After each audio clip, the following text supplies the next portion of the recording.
The Enlightenment ideas of equality, natural rights, protection of rights, rule of the people, and abolishing abusive governments influenced the writing of the Declaration of Independence. These ideas can be found throughout the Declaration and still serve as the foundation for democracy in the United States and throughout the world. Thomas Jefferson, the author of the Declaration of Independence, and the Founding Fathers included the phrase, "All men are created equal." This shows the inclusion of the Enlightenment idea of equality. This phrase simply means that in the eyes of the law, all men should be treated equally. This includes their rights and the actions the government can take towards them. The interpretation of this phrase has evolved from including white men to all people in the United States. Every person in the United States is to be treated the same in the eyes of the government. Gender, race, or economic standing should not entitle someone to more rights than the other in the eyes of the law.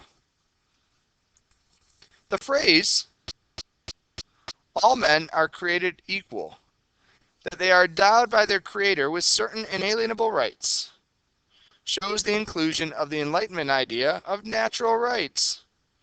Natural rights were introduced as an idea that the right to life, liberty, and property exist in nature. This idea states that individuals are born with these rights. These rights are identified as inalienable rights in the Declaration of Independence. They are listed as the right to life, liberty, and the pursuit of happiness. Jefferson states that these are given to people by their Creator or God.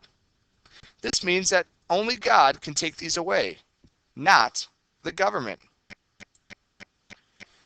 The phrases "to secure these rights" and "laying its foundations on these principles" in the Declaration of Independence shows the inclusion of the Enlightenment idea that the purpose of government is to protect rights. Jefferson argues, along with the Enlightenment thinkers, that the job of a government is to protect the people's rights. He argues that Britain is not protecting these rights, and therefore the colonists are justified in rebelling. They are justified in creating a new government that will protect these rights. The phrase "governments are instituted among men, deriving their just powers from the consent of the governed" shows the inclusion of the Enlightenment idea that governments are made up of the rule of the people. Jefferson and the Enlightenment thinkers argue that governments should be democracies. People should vote on issues, laws, and/or the people who make those laws. One of the biggest complaints of the American Revolution was that Parliament was passing laws affecting the colonists without the approval of the colonists. The colonists did not have representation in Parliament. They used this as one of their fundamental arguments for rebellion. The idea is that a government that is elected will be more responsive to the desires of the people.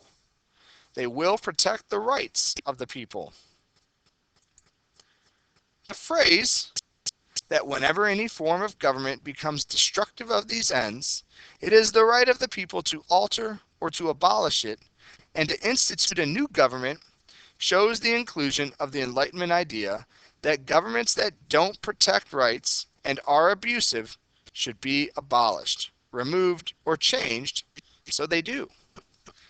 Jefferson and the Enlightenment thinkers argued that governments that are not protecting rights are not doing their job. They explained that it is the right of the people to get rid of that government. That is what the colonists were doing with the Declaration of Independence. They believed that Parliament and King George III were abusing their power. They used this as justification for creating a new government. They replaced Britain with a government that would attempt to protect their basic, inalienable rights.